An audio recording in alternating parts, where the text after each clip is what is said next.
విచిత్రంగా అనిపిస్తుంది. ఒక మాట ఏమన్నా మాట్లాడాము అంటే ఆ మాటకి క్రెడిబిలిటీ ఉండాలి. అది మీరైనా, డిప్యూటీ సీఎం గారు పవన్ కళ్యాణ్ గారైనా, హోంమంత్రి వంగల్పూడి అనిత గారైనా, ఒక మాట నోట్లోంచి వచ్చిందంటే ఆ మాటకు క్రెడిబిలిటీ ఉండాలి. కానీ ఈ రోజున ఆ క్రెడిబిలిటీ కూడా క్రెడిట్లో తెచ్చుకోవాల్సిన పరిస్థితి మీ కూటమి ప్రభుత్వానికి. ఈ రోజున మహిళలకి ఎటువంటి భరోసా లేదు, ఎటువంటి ఆసరా లేదు, మీ పాలనలో రక్షణ లేదు. కానీ వైఎస్ఆర్ కాంగ్రెస్ పార్టీ ప్రభుత్వంలో గత 5 ఏళ్ళు కూడా మహిళలకి అగ్రతాంబూలాన్ని ఇచ్చినటువంటి ఘనత మా పార్టీ అధినేత వైఎస్ జగన్మోహన్ రెడ్డి గారిది, అప్పటి రాష్ట్ర ముఖ్యమంత్రి వైఎస్ జగన్మోహన్ రెడ్డి గారిది. నవరత్నాల్లో కూడా 90% లబ్ధిదారులు మహిళలే ఉన్నారు.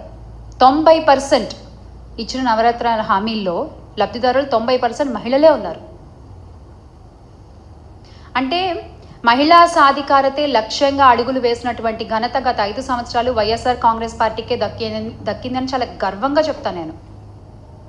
డీబీటీ ద్వారా 1.89 లక్షల కోట్లు, అలాగే నాన్ డీబీటీలో మరో 94,347.26 కోట్ల సాయాన్ని అందించారు. మహిళా భద్రత, మహిళా అభ్యుదయం కోసం పోరాడిన ఘనత వైఎస్ఆర్ కాంగ్రెస్ పార్టీది. దివంగత నేత రాజశేఖర్ రెడ్డి గారు ఎప్పుడూ ఒక మాట చెప్తూ ఉండేవారు, మహిళలు ఇంటి బాధ్యతను అంతా మోస్తూ ఉంటారు, వాళ్ళు సంతోషంగా ఉండాలి, వాళ్ళకి కొంచెం ఆసరా మనం కల్పిస్తే ఇంకా రాష్ట్రం ముందుకు నడుస్తుంది, ఇంకా దేశం ముందుకు నడుస్తుంది అని.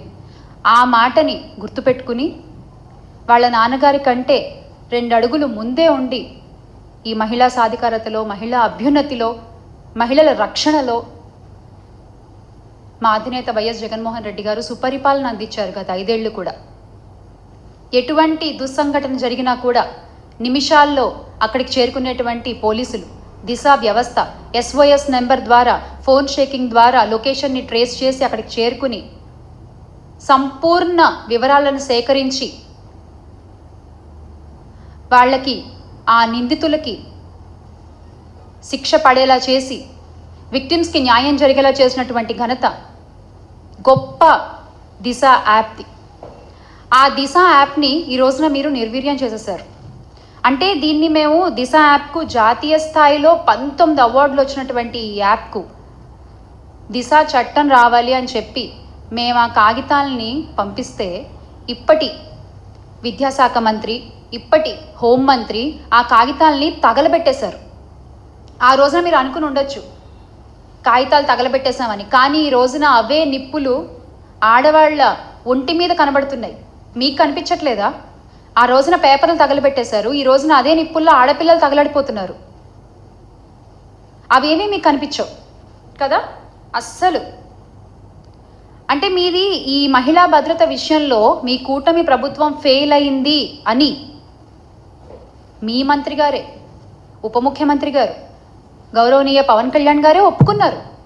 Yes, we fail to protect our women in AP అని ఆయనే ఒప్పుకున్నారు. ఇకపోతే అనిత గారు గత ఏడాది జూన్ నుంచి జనవరి మధ్య నెలల్లో కూటమి పాలనలో మహిళలపై నేరాలకు సంబంధించి 16,809 కేసులు నమోదైనట్లు శాసనసభలో ఆవిడే వెల్లడించారు. ఇన్ని కేసులు నమోదైనట్లు వెల్లడించుకొని అదేదో అంటే ఇన్ని కేసులు వచ్చాయని ఆవిడ ఏదో చెప్పుకున్నారు, కానీ దానికి తగ్గ న్యాయం మేము ఒక్క కేసు కన్నా చేశాము అని ఆవిడ ఎందుకు చెప్పలేకపోయారు అదే శాసనసభలో? ఎందుకంటే మీరు చేయలేరు కాబట్టి, మీవన్నీ ఉత్తుత్తి మాటలే కాబట్టి. ఒక్కొక్క కేసు చూసుకుంటే మనము అనకాపల్లి జిల్లా రాంబిల్లి మండలం కొప్పుగొండుపాలెంలో 9వ తరగతి బాలికను ప్రేమోన్మాది నరికి చంపేశాడు. ఆ విషయంలో మీరు ఎలాంటి న్యాయం చేయలేదు. అలాగే రాష్ట్ర ప్రభుత్వ పోలీస్ వ్యవస్థ అసమర్థతకు గుర్తుగా నేటికి నంద్యాల జిల్లా మచ్చుమరి ఘటన మనకు కనబడుతుంది. ఆ కేసులో పోలీసులు చేసిందేంటి? ఒక దళిత యువకుడిని లాకప్ డెత్ చేసి మమ అనిపించారు.